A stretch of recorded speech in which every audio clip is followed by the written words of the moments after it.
Awesome to welcome New Orleans Pelicans assistant coach Casey Hill to the basketball podcast. Prior to being named an assistant with the Pelicans, he also served in the same role for the LA Clippers. Hill has been a head coach in the NBA G League, serving 4 years as the head coach for the Santa Cruz Warriors and 1 year as head coach for the Agua Caliente Clippers. Casey, welcome to the podcast. Yeah, thanks for having me. I'm looking forward to talking. Well, great topic. I'm excited to dive into season planning and staff makeup and getting into coaches' retreats and talking about some of those things. But let's just start. I mean, one of the advantages I've got to think you have is that you've had head coaching experience extensively, really, in the G League, as well as being an NBA assistant coach. And those experiences have to help you when you talk about all things in basketball, don't they? Yeah, definitely. I mean, I think I was given the opportunity early on in my career to take the reins of a team in Santa Cruz, and the experience that you get when you go through that is it's unbelievably valuable.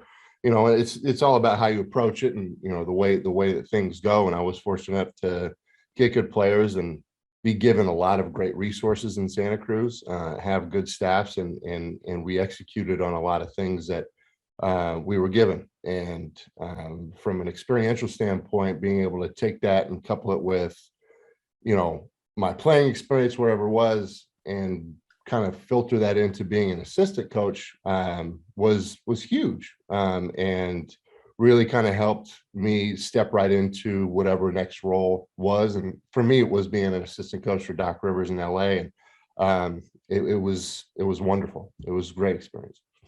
No doubt. And we're going to get into those experiences and, help us shape a better understanding of how to plan for a season. And, it's great timing because really, again, your season ended. New Orleans had a great season in all respects. And now you're in this offseason mode. So maybe take us through just right now. What are you doing to plan for next season?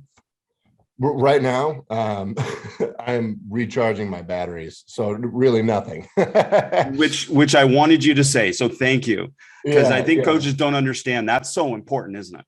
Yeah, absolutely. And it's, I was talking to one of my buddies yesterday. It's tough at the end of the season when, things end, whether you're satisfied or unsatisfied or whatever it is, usually unsatisfied if you haven't won a championship. You're kind of ready to disconnect for a little while, but then again, there's all this great basketball going on still. So there's this like internal struggle that I think a lot of us have, where it's like, okay, I want to disconnect, but then, look at that coverage, look what they're doing there, or whatever it is. So it's always a little difficult until the finals end. You can actually completely disconnect for a while, but that's kind of what it looks like for me. I think everyone else probably has their own way of going about it. But I think for the most part, that's what it looks like. Right. And different is good in this sense, because obviously the intensity of the season and, really there's no days off in a sense during the season. So you're truly kind of having your own time to, whether it's even a passion project or it's just your own time, you're getting that feeling of recharging, aren't you? Yeah, absolutely. I mean, I'm a DIY guy, so I had like a list of little projects around the house that I wanted to do once the season was over, and I kind of dove headfirst into those and did them and things like that. So it's definitely, I think, extremely important to disconnect, recharge your batteries. Willie says, fill your cup, which I think is a great term, and then you can kind of really dive back into it when it's time. Well, and then that's a great segue. So filling your cup. So you have this off season now, and let's focus on, the learning and the process of learning and filling your cup up before you have to empty it again. And we'll get back into when you have to empty it. But how are you filling your cup up when you get into some of your development for you personally in terms of your coach development? I read a lot of books. And usually the books that I like to read have nothing to do with basketball. It's more whether it's business or another sport or just a concept that I think could really kind of filter into any kind of philosophy that we use or try to implement throughout the season. Just soaking up different things because, it's been done. I mean, coaches go to football practices or soccer practices and things like that and just learn how people do things. I think it's important to do that through what you're reading as well. So I try to read 3, 4, 5 books every summer. And the way I read is slowly. I'll read a chapter, I'll highlight things, and I'll go back and I'll write down my notes on the things that I highlighted and really try to absorb the information or why that really kind of spurred me to highlight in the first place. So it's a slower read, but it's something that I've found effective in terms of being able to take a good concept and actually apply it, quickly. But then outside of that, I think watching film and pulling film that actually like speaks to you, not just watching film to say you watched it. Like, oh, I watched a bunch of pick and rolls today, or I watched something here. It's like, find the things that you legitimately think you need to get better at, that you legitimately feel like you can bring value to once the season begins, or once your conversations as a staff begin. Start doing those things, and then also communicate when you're doing them, so you're not duplicating efforts around your staff or whoever's around. Like, hey, I'm looking at this, what have you been looking at? That kind of stuff. Oh, if you're looking at that, then I'll do this. Like, I think that's good too. So really, I try to change up the process every summer a little bit in terms of how I do it, just to try to try new things and see if something sticks or something doesn't, that kind of stuff. And then by the time I'm done with that, it's time to jump back into the season. I know you get asked anyways after you said that. So what are some of the books that you've read that are non-basketball books that you would recommend for people? So the one book that I read recently is called Boys in the Boat. It's about a rowing team went to the 1936 Olympics, and it's got unbelievably rich concepts in it. And it kind of, if you read it and then really kind of absorb the information and then apply all those different concepts to what you're doing, whether it's basketball coaching or anything, there's really good stuff in there. It was Steve Kerr actually mentioned it in one of our conversations years ago, and I just never got around to reading it. I just finished reading it. It's a wonderful book. I'm halfway through a book called The Obstacle is the Way. Mm-hmm. It's kind of a stoicism type of approach to how you see things that get in your way, which has been great. It's a really good kind of look at how you deal with things that mess you up, and I've loved reading that so far. And then I always try to read at least a small part of the book Outliers by Malcolm Gladwell, because I think there's just unbelievable good stuff in that. So. Yeah, Ryan Holiday's stuff is excellent, and I'm actually trying to get my daughter to read it. Stoicism is such a great philosophy, so tremendous. So you mentioned some of these projects, and that was a curious question as well. So you mentioned coordinating with your staff, but are some assignments given to you as well in terms of eventually Coach Green wants you to really dive deep into this, or is it mainly passion driven by you right now?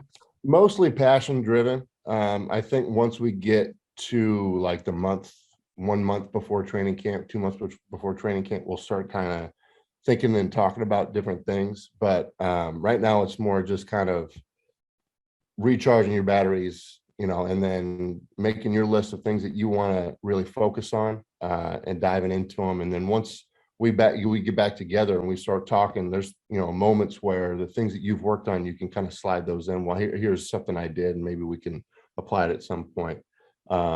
Which I think is great. I think it's really nice to just kind of have that time to do it yourself, find things that you're passionate about, dive into them. And then once you get back together, you can really kind of use all that to focus in and build your structure for the year to come. That's great. Well, let's jump ahead to when you start to get back together and talk about preparation and building a foundation for the season. So you've given me some really cool things to be able to ask about. So thank you. And one of them is this concept of write a handbook. Can you talk about the handbook concept? Yeah. So it's something my father told me, like when I first got a head coaching job, he was like, listen, the first thing you need to do is write a handbook for your staff, whether, it's 15 to 16 pages or 25 to 30 pages. Like, you need to sit down and give thought. And I thought for that concept for me was massive. Some coaches don't need to do it, and it works. It's fine. But these are things that have kind of worked for my list of instincts that have really kind of allowed me to step in member of your staff, I think is really, really important, because it forces you to actually going into the process of writing it, like I realized, man, I haven't given some of these guys the thought that they probably need to have. And it spurred conversations. Like I'd be writing, you know, a list of responsibilities for a guy, and I'd be like, you know what, I need to ask him again what he wants to do, or maybe I need to review like what my expectations of him are. And it kind of gave me a really kind of streamlined view into my meeting, especially with my staff.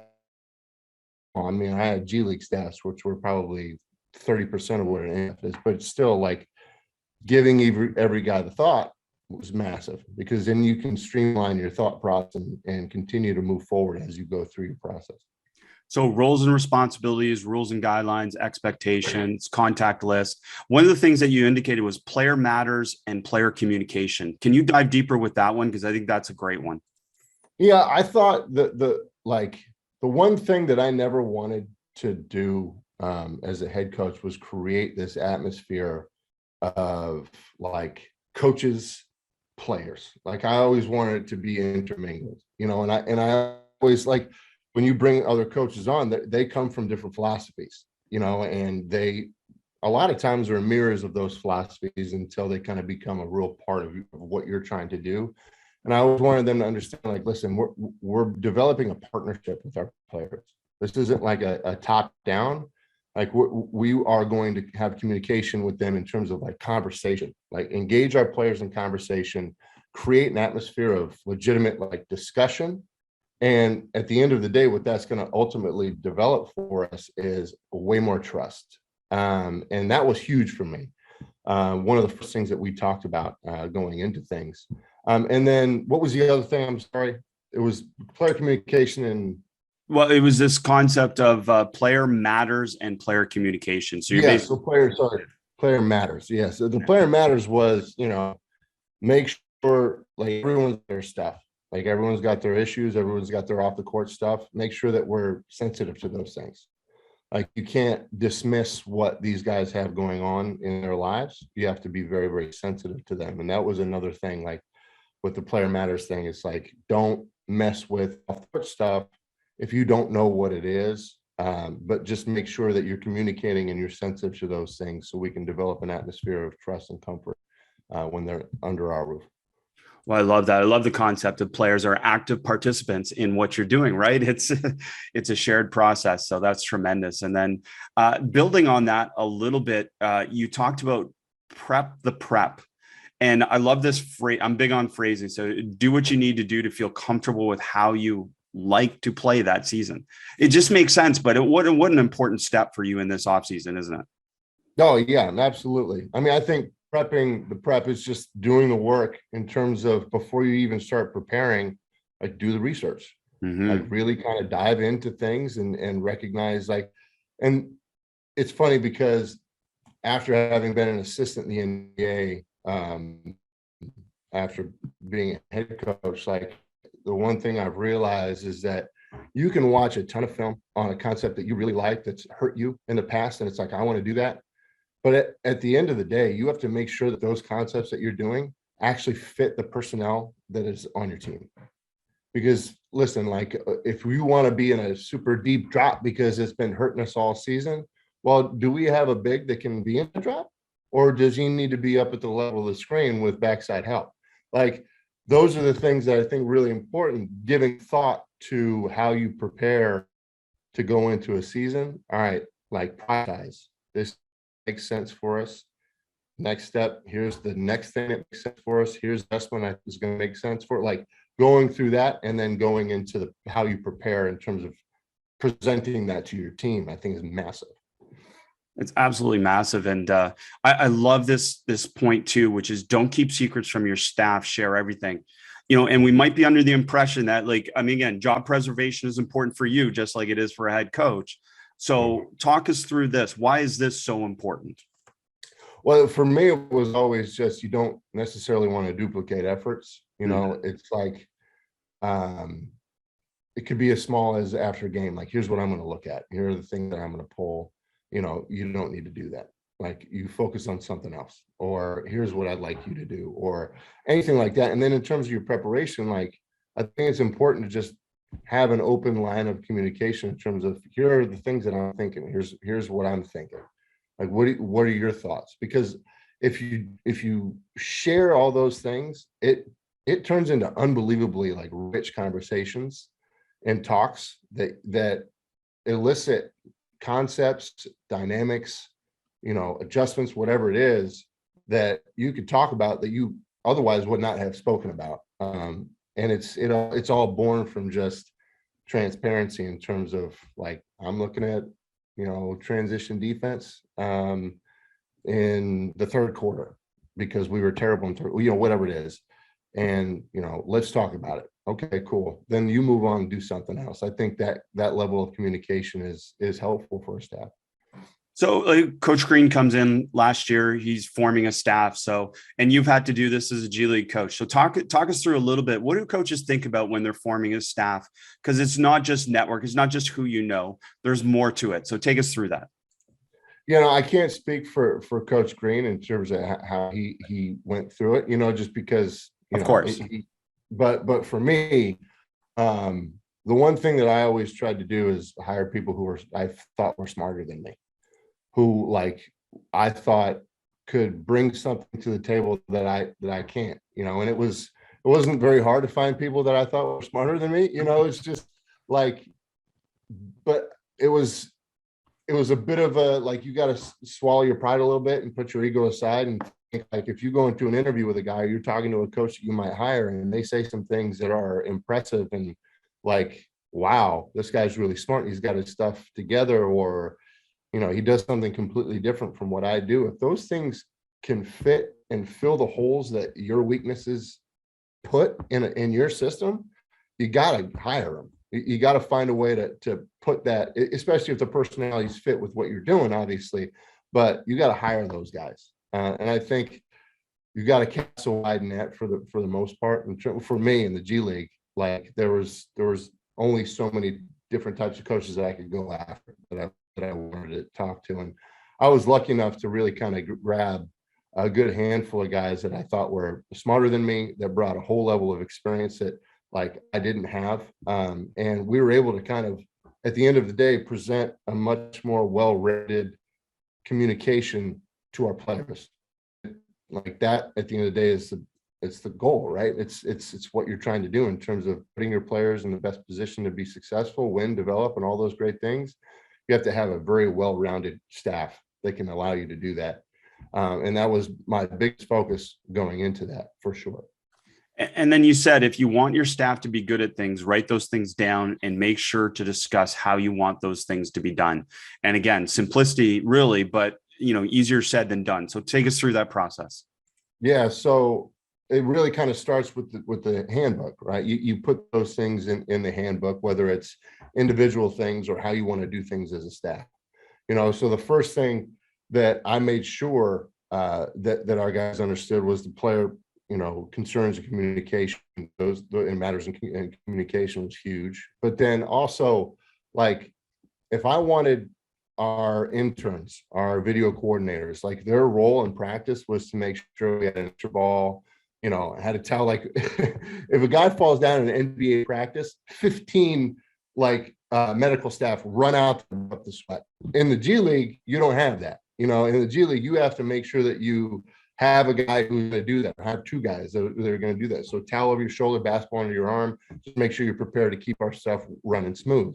That kind of stuff, I think, was massive. But then again, just in terms of how we communicated pre-practice, during practice, and post-practice was really important for me. Most of the time, post-practice wasn't a big thing, but pre-practice meetings, when you come in, make sure that you've got thoughts. Like, the way I did it, I always sent the practice plan out the night before and left little holes there for us to discuss. But if you got thoughts, bring them in, have them ready. If you want film, have 2 or 3 clips to show. Be prepared with that, and then we can kind of dive into it and continue moving forward. And then in practice, I didn't really necessarily give roles for practice, but it was just in terms of communicating to our players, make sure that you're not stopping practice too much. Those types of things I think was really important.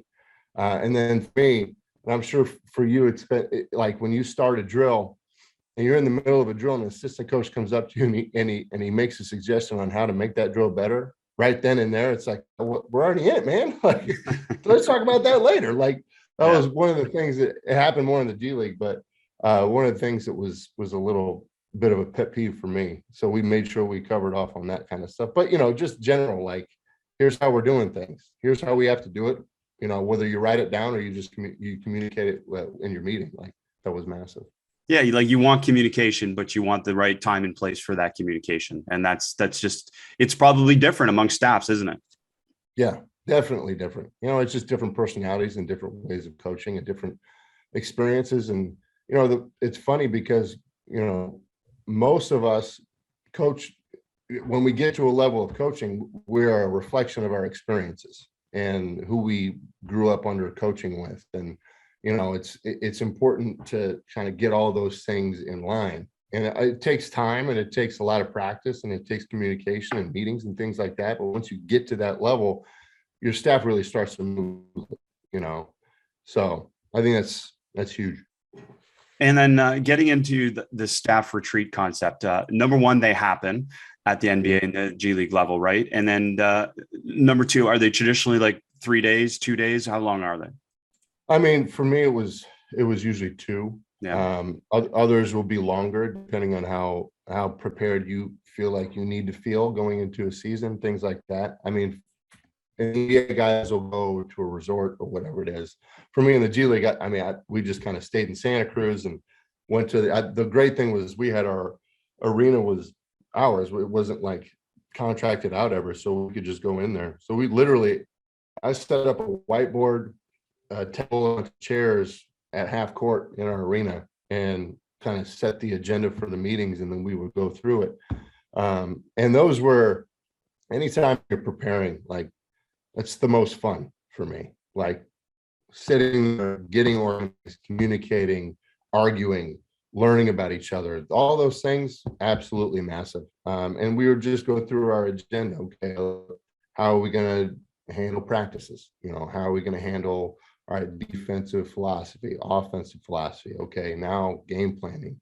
How are we going to handle the draft? I mean, the draft was big because the coaching staffs in the G League, we handled all that. So that was great. I mean, and then you got to split it up because, I think it's important that, you go into the intellectual IQ, mustard of it all, and then you come out of it and you go do something fun, whether it's like go grab lunch at a cool restaurant or even have a tea time, go play golf, whatever it is, and then come back into it. I think it's really important in terms of just developing smooth, continuous lines of communication throughout the whole staff. Well, it's great stuff. And day one, kind of, and you gave me a little bit of an outline here, say the handbook, review and discussion, player relations. I want to come back to that. Offensive philosophy, defensive philosophy, player development. Player relations, you mentioned non-negotiables. So can you give us some examples of some non-negotiables that you might have used within a professional environment? Well, I think the one thing, and especially on the G League level, and, I think to a certain degree on the NBA level, is you have to make sure that you kind of draw the line between being the friend and being the coach, and there's certain things that you just can't do with players as a coach. And you have to maintain a level of respect with the players. That's really important because if you don't teach a young coach that hasn't really done it, the lines between where you can be a good friend and it's cool, but then it could get a little dicey in terms of like doing things outside of basketball with them.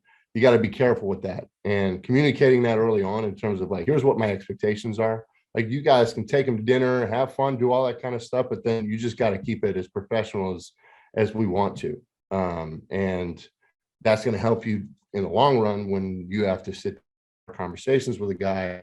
Like, he's going to respect a little bit more than if you allowed that relationship to get a little less professional, which I thought was, and most of the time you don't need to do that, but sometimes you do, and it's important that you define your expectations in that realm. And then the other thing is just in terms of maintaining a level of consistency with players. Like, if you're going to show them film, you need to figure out how you're going to do it. Okay. If it's going to be before every game, make sure it's before every game. If you want to wait 2 or 3 games, compile some good stuff, show them then, great, but make sure you're consistent with it so they know what to expect going into every situation where they're about to compete. I think that was huge. So those were the 2 main things that we discussed. And then anything that came out of the guys' suggestions or from other experiences, we would allow that and talk about it. When typically would a G League, staff retreat happen versus an NBA staff retreat? Would they be around the same time? I imagine G League would be later. Yeah. So most of the time, NBA teams will bring their G League staffs to training camp. Mm-hmm. And for me, like, that was a huge information gathering, like, project for us. Like, we would go help, rebound, pass, whatever it was, but you're gathering information in terms of things that you're going to implement into your system, and they may be new. So it would be completely focused on that. Take your notes. Okay. And then we would take a couple of days after we left training camp, whenever that was, to compile all that and organize it, and then filter that into our agenda meeting. So it would be sometime once the preseason games began, we would dive into our meetings. It's great stuff. And you talk about day 2, some of the topics, just practice planning, practice execution, scouting, pregame, postgame, and then NPR. So we've never really talked about it on here. So I'd love to get your thoughts on pregame, because I thought that was fascinating that you're discussing as a staff what you want pregame to look like. Can you share some of your experiences? Yeah. So, in the NBA, the pregame workouts are wildly organized. Everyone's got their time. Everyone's got their routine. And are those routines and those times, are they more player driven or coach driven in terms of when they happen? It's conversation, really. Yeah. I mean, some players don't care. They're like, yeah, whenever, I'll get it in. But some other players want to be at a specific time. So you got to kind of work it, but it's all about communicating with them and then getting through it. So luckily with us, we didn't have a whole lot of guys that were hard about specific times, so it made our lives a lot easier. But in the G League, your staff's smaller, so you don't necessarily have as many people. So you have to have bigger groups going at similar times, and it's important to communicate. Okay, here's how our pregame warm-ups are going to go. We're going to get to the arena at this time, right? We're going to hit the floor at this time. This group goes at this time. Here are the coaches that are going to be with them. And I've found it really important to empower the assistant coaches to take that and really kind of run with it, because as the head coach, especially during those times, it's time to really kind of focus in, watch your film, whatever your pregame process was. I always try to dive into that. So empowering your assistants to say, basically, listen, here's what we generally want this to look like. Here's the timing on it. Here, what the players should be doing at a specific time, but what that looks like on the floor, you guys are in charge of that, and just make sure it's player friendly, make sure that they're comfortable with it, and that it's efficient. And I thought just touching on that was important, because it's part of it. It's part of the game day process. And are these routines players are going through, are they generally the same, or sometimes they are development focused depending on the type of player you've got out there? Most of the time, they're pretty much the same. I think pregame is for those guys to prepare to play and compete. So it's more about just getting them in the mental state that they need to be in to execute whatever you're asking them to do. And then the player development stuff comes, next day, in the film, whatever it is. So it's pretty much the same all the time. Now, players would, make small suggestions like, well, they top block, so why don't we work on this counter in this specific part of our warm-up? Okay, cool, let's do it. That kind of stuff. I think that's definitely part of it. You see a typical thing if you're there for the pregame stuff, and I see that you do your workout with the players, then often you're doing video with them right after. That's very common, I imagine. But what type of video are you showing them? Is it video of them? Is it video of the opponent? Or is it a combination? Usually it's a combination of, okay, here are some things from last game that I think translate to this game. And then here's what your matchup is doing. Here's what the things that they're going to run for them, or a reminder on the walkthrough. Remember, this is a small adjustment from what we normally do. Make sure that you're locked in on that. I think that's usually kind of the makeup of that film, especially pregame. And then any film that you show the next day, it's more development focused in terms of, here's your footwork on this. You don't necessarily, I mean, some coaches will show that type of stuff right before the game, which I think has a benefit as well. But for me, in terms of the things that I've shown players going into a game, it's more focused on preparing them for the next 48 minutes. Yeah, I'm just going to say, like, we know the integration of sports science is really important, especially at the NBA level, where you said you have more resources available. So does sports science get involved in the pregame warmup in the sense that this player's load needs to be less or more in pregame? Or is it, again, as just generally the routine? Generally the routine. I think that portion of the day is usually pretty like sports science free, unless there's an injury, unless there's some sort of a slowdown on that player. But for the most part, it's like they got the routine, let them do it. It's great. And then post game, we said, how do you recover? And then what type of I guess communication are you providing for the players post game? Like, logistics are a huge part of any NBA or G League season when you're traveling, especially. So take us through what post game, what's happening. I think post game is important from an instinctual standpoint. Like, coaches have to do what their instincts tell them, but for the most part, it's a less like conversational time than probably most people would think. It's just like, okay, good job, or we lost that one, we'll talk about it tomorrow. I think that's huge. I sometimes I won't even watch film until the next morning. I'll set my alarm early, wake up, watch the game after a night of sleep, because you're emotional, you're frustrated, you're mad at the refs, like whatever it is. You got to let all those things filter out of your basketball soul so you can see the game through the correct lens. And sometimes you can do it right after the game, but that needs to be, in my opinion, that needs to be applied with how you communicate with your team too. You can say and do things after games that players just don't want to hear. And they need that time too, to relax and, get a night of sleep. And then I think having your routine in terms of how you approach post game, well, okay, here, we're going to watch our defensive edit. We're going to watch our offensive edit. We're going to watch the things that we need to improve on. And that's going to be how we do it every single game. So I think in terms of preparing your players to accept information, providing us like a consistent time every single day where when they sit down, they know, okay, this is when I really need to focus, because this is when the information is coming at me. I think it's huge. I think it's really important. And Willie does a heck of a job with that. He really does. And I've learned a lot from him in terms of just how we communicate our thoughts, our praise, our adjustments, our improvements, all those things come at a very specific time when the players sit down and they know, okay, I got to lock in here. And that for me has been a huge, huge learning process. So I guess another decision is who's actually involved in these staff retreats.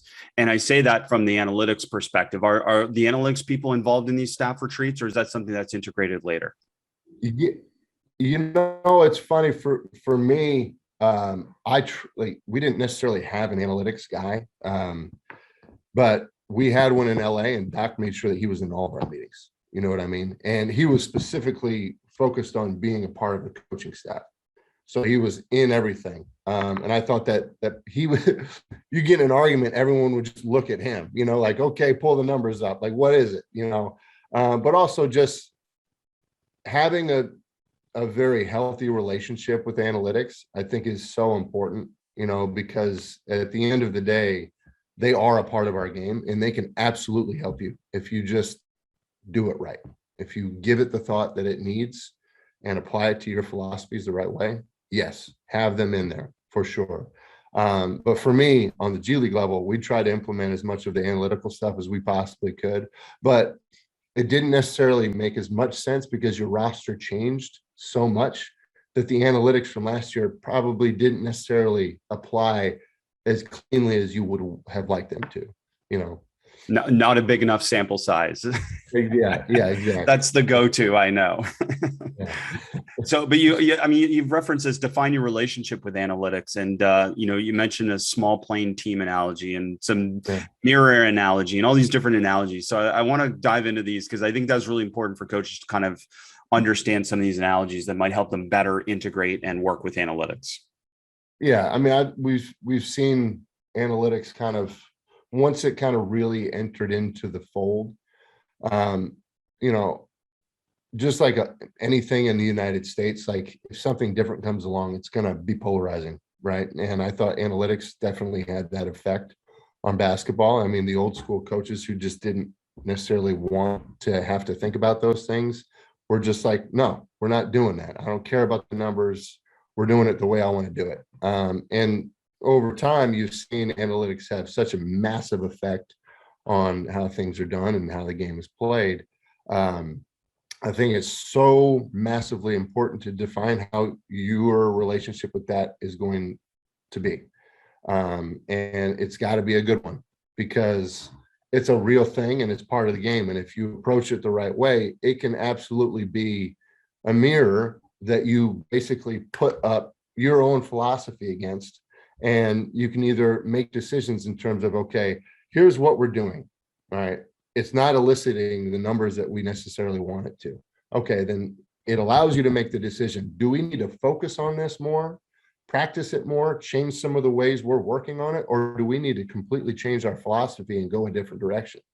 And I think, for example, like we've seen this in the last couple of years too. It's like everyone has been focused on getting back in transition. That's been a big thing. Like everyone back, 3 guys back, 4 guys back, whatever it is.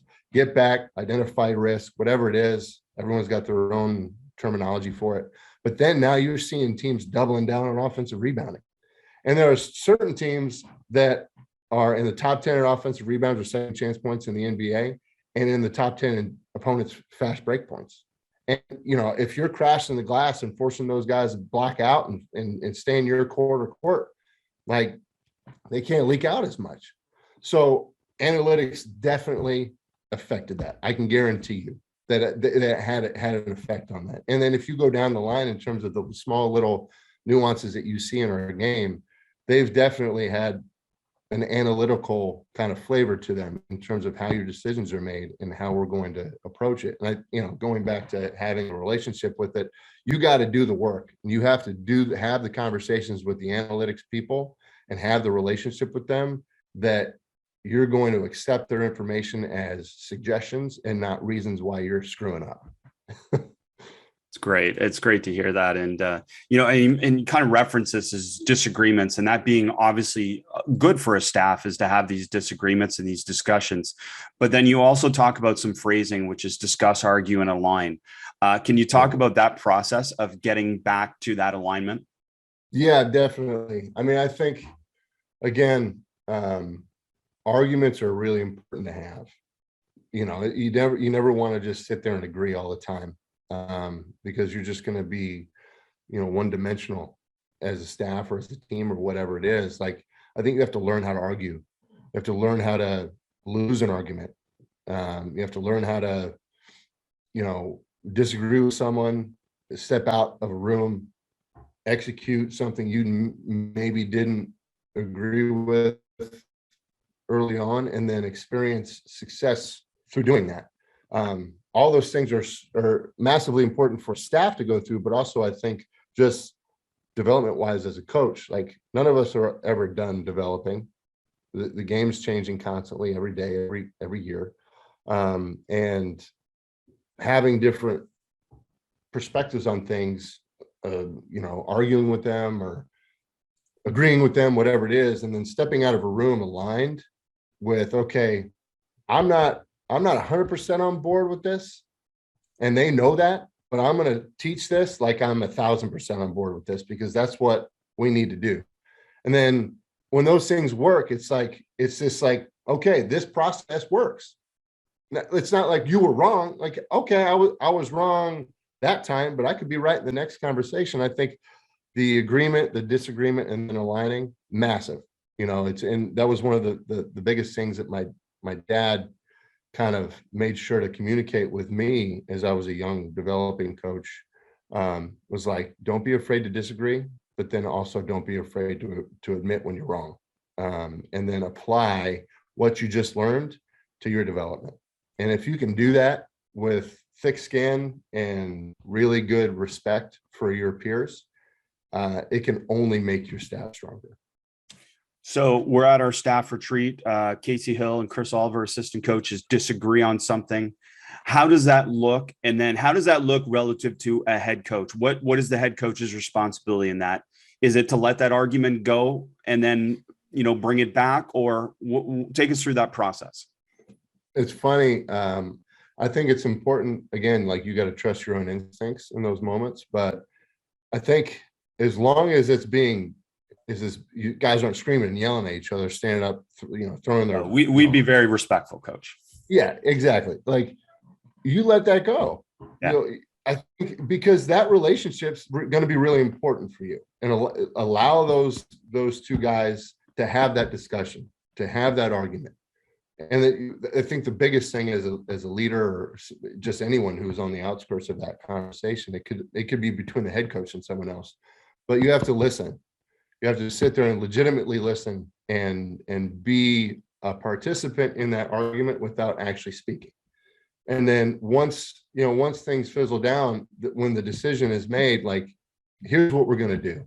I see what you're saying, but here's what I think fits our team, and here's what I think is the most appropriate for what we're trying to do. And then we can make this an adjustment. I mean, that's one of the best things in terms of solving arguments. If you don't want to do something, but it's a valid argument, you just say, okay, let's make that our adjustment. Okay, cool. And then you just move off of it, right? But it is your adjustment. Like, okay, we're going to try what you said. All right, let's do it, And it's always very satisfying for the assistant that didn't really win that argument, for when you go to that adjustment and it works, it's like, yes, great news. We're going to table that and come back to that. Yeah, that's great. No, I love those little insights like that. And then Casey Hill is the head coach. Then is it harder to argue with the head coach? Is it harder to have those discussions with the head coach?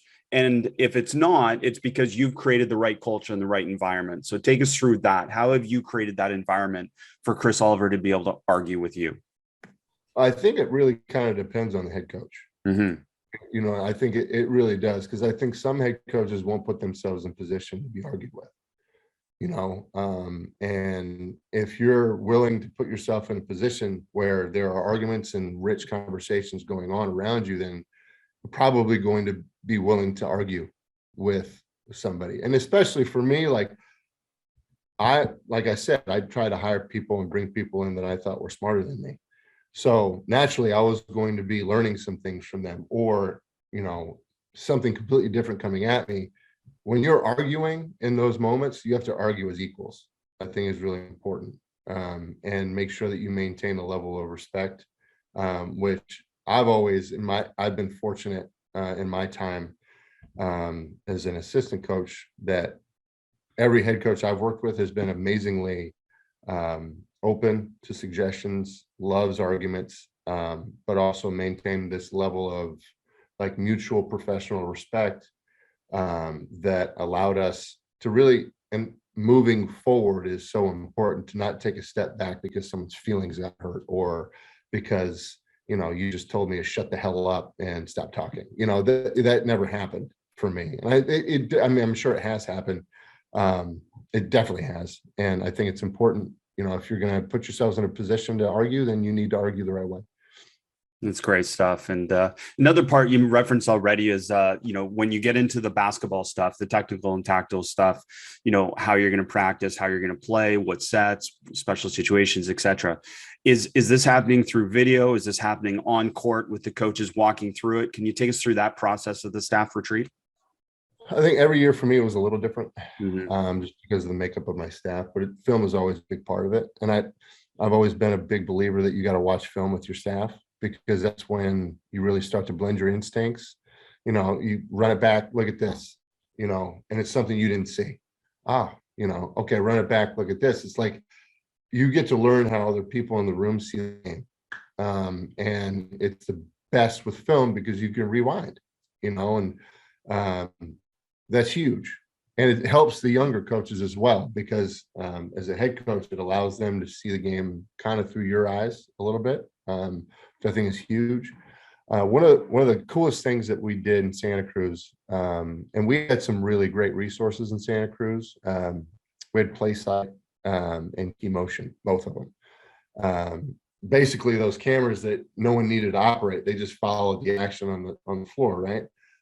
We utilized that, and my last year in Santa Cruz, we had a staff that could move. Like, we had a lot of guys that played, and we got out on the court and we're discussing our offense, and I'm talking about an early offensive concept, and they're like, well, let's run it. Let's just run it. And it went from like us kind of running through it to full blown us sweating through our shirts, running our entire offense and filming it and having it prepared. We'd cut it up and we were able to show it to our players. And, they got a kick out of it because it was, me and one of my assistants and, a couple of our interns, like, running around, running our offense, but it was a good example of like, hey, here's how we want to do it.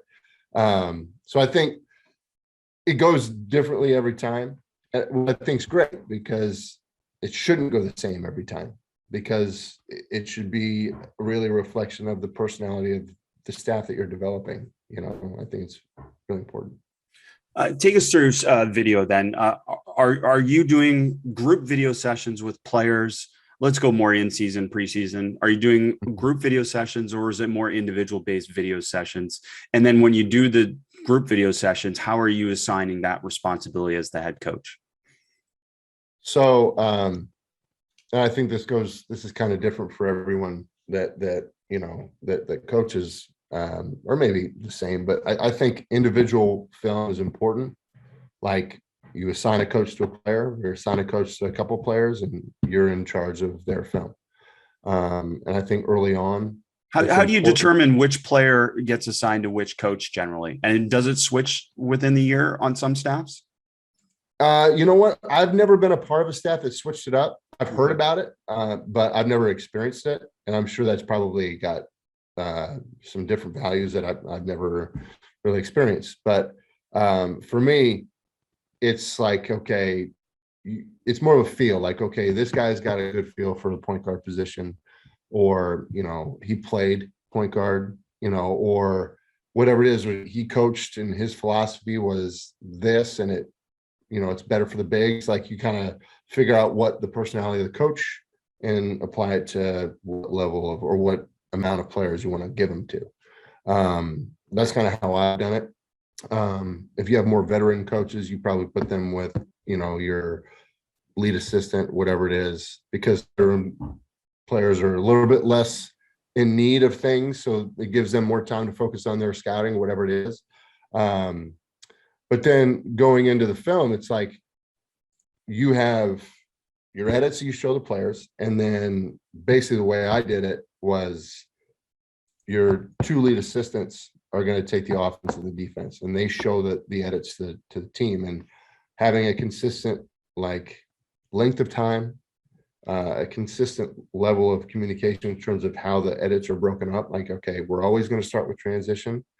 We're always going to have a pick and roll coverage segment in there, whether it's good or bad. And anything you feel like the person kind of elicited to us, put that at the end, and then, whatever else, but keep that within 15 clips, offense, defense. And that becomes really the expected level of teaching every day for the players. Like I said, like, giving them a time every day where they know, okay, here's where I got to legitimately be locked in.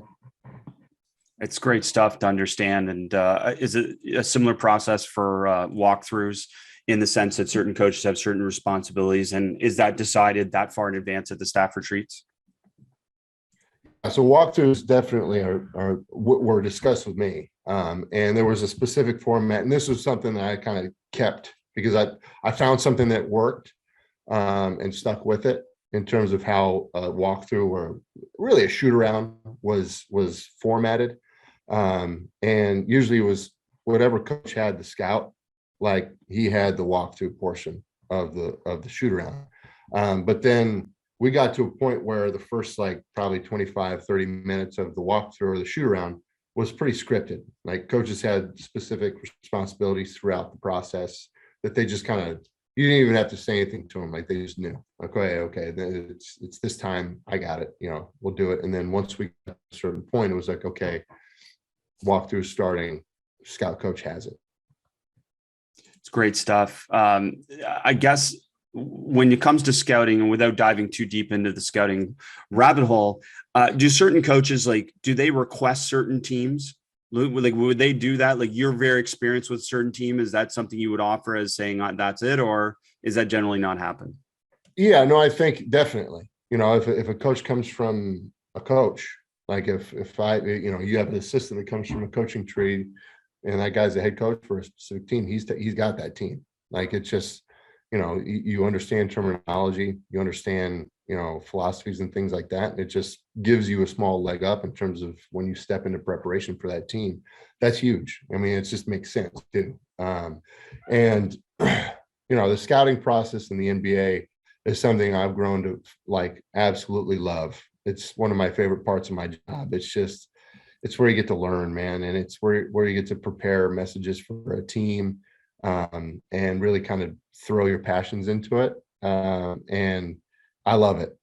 So as long as you want to talk about scouting, I'm in, man. Well, take us through maybe your process then with scouting. Just like, where do you start when it's your scout, and how far in advance do you start? So it usually depends on if I've watched a team before. Like if it's my first time watching a team, really what you're trying to do is identify the personality of the team.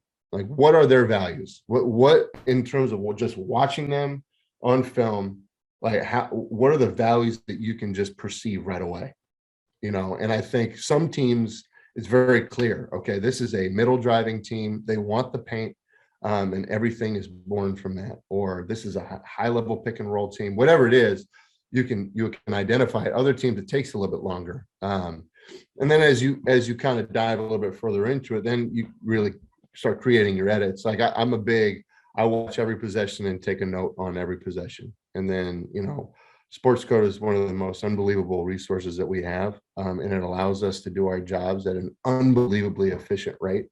And I don't know where I would, like, if we didn't have Sports Code, I wouldn't want to talk about scouting, because it's just, you're not as efficient with it. But, you create your edits, and then you really kind of start diving into, okay, now how am I going to communicate this personality? What's the most efficient level of terminology that I can throw at these guys in a small amount of time in an NBA season in order to absolutely maximize the impact of the information?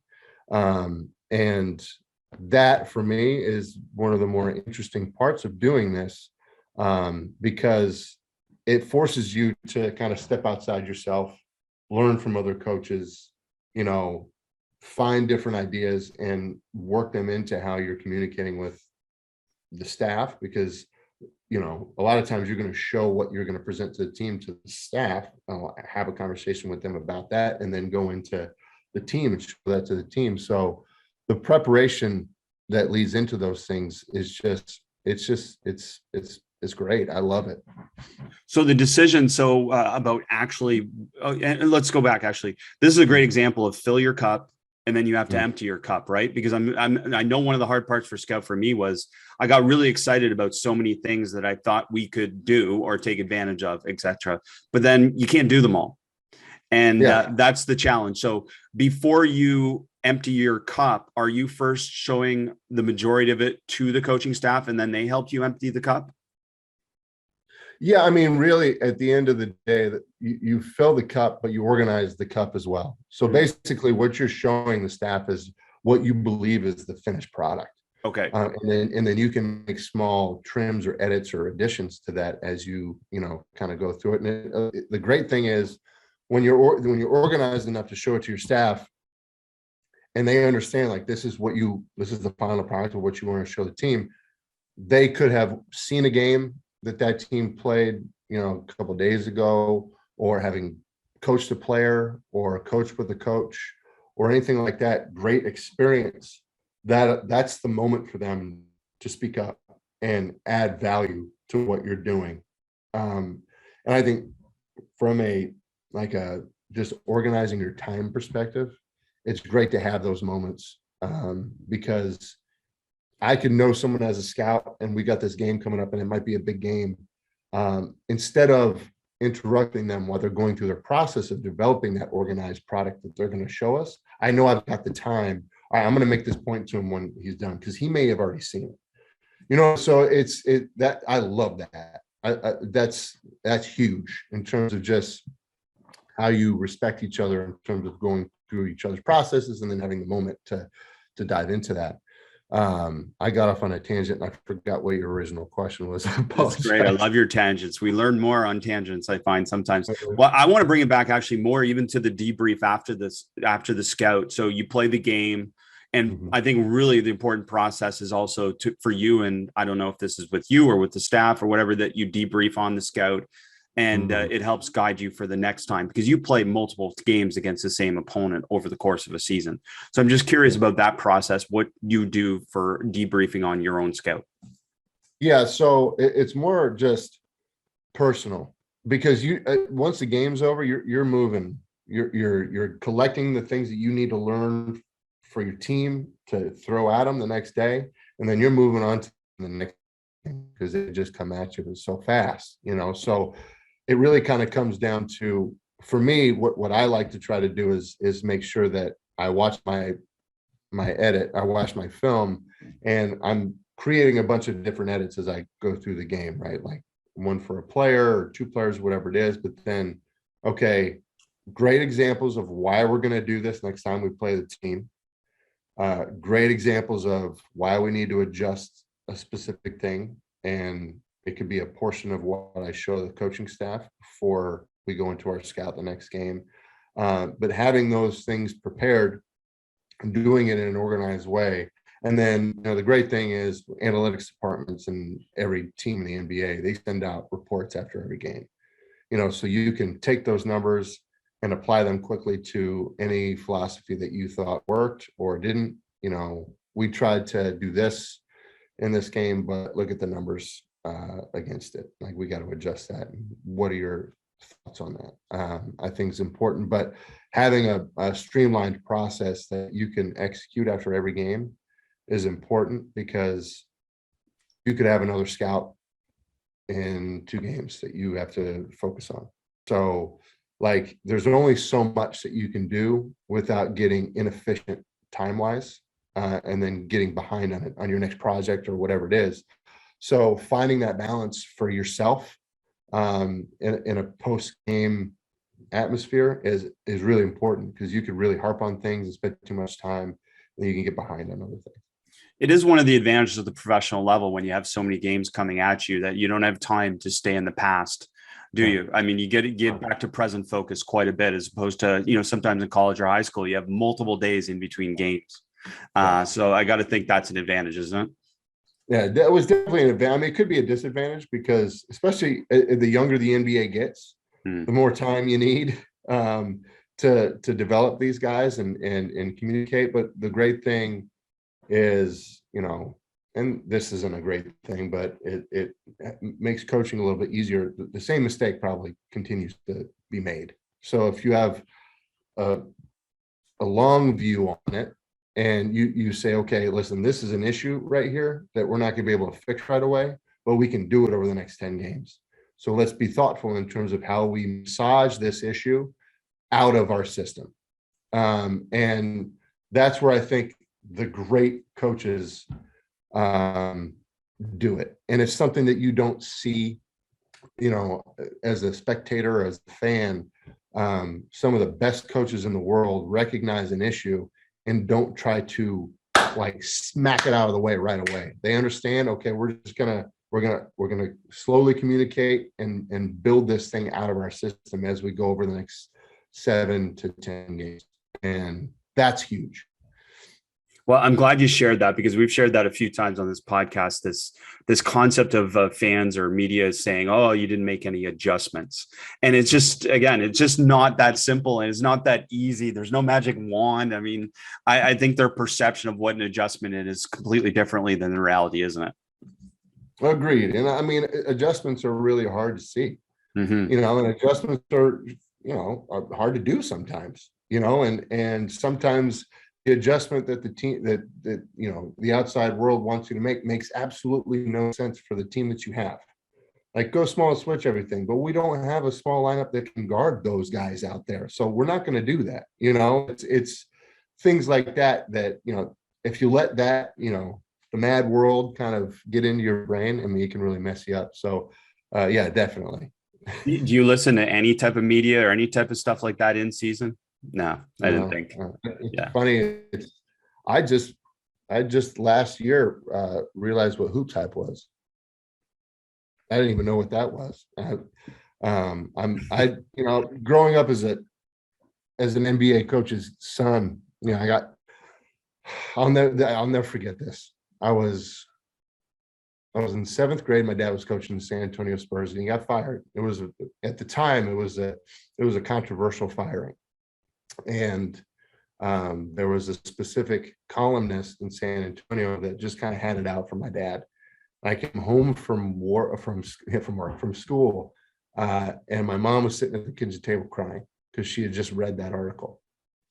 And the effect that it had on me was, I didn't realize it at the time, but then once I became a head coach and I started realizing, like, oh, there's my name's in the media now. Like, my name's in the small, local newspaper in Santa Cruz. I stopped reading it. And it's kind of been my philosophy, I guess, throughout my entire career since that moment. It's like, it doesn't matter. You got to do what you do, and let those people have their opinions, and then, go after it. But yeah, it's tough when you allow that stuff to feed into what you're doing. It's tremendous perspective. Thanks for sharing that. Coach Hill, this has been amazing. Thank you for all the insights and perspectives on all this stuff, and stuff that I haven't covered enough on the podcast. So just tremendous. But any last thoughts to share with coaches? Yeah, it's amazing. Like, COVID obviously was such a terrible thing that happened to our world. But one of the, there's silver linings all over the place. I think everyone's kind of acknowledged that as we've gone through this as a society. But like, from a coaching perspective, the value, like what's the word I'm looking for? The availability of information that coaches have really kind of dove into, I think has been awesome. During COVID, diving into all the different Zooms that were going on, and the sharing of information, I think was huge. And things like this, podcasts, Zooms, whatever it is, talking, having conversations, sharing philosophies, revealing your own instincts to the world at large, I think is so cool. And the fact that you do this on a regular basis, and you're such a great question asker, and with all your experience, I think this type of stuff's just, it's so valuable, man. And it's uplifting as a coach. And I've been around coaches my entire life, and I've been in conversations like this my entire life. And to see this kind of expanding out and blowing up, and this podcast kind of be available to whoever wants to come listen to it, which I think is awesome. So thank you for doing this kind of stuff. And anytime you want to have me back, I'll definitely jump on. We could talk about other stuff. This has been a lot of fun. Thank you so much. And yeah, I agree with your sentiment. It's been tremendous to be able to have access to people like you, and to be able to share the game. So thank you.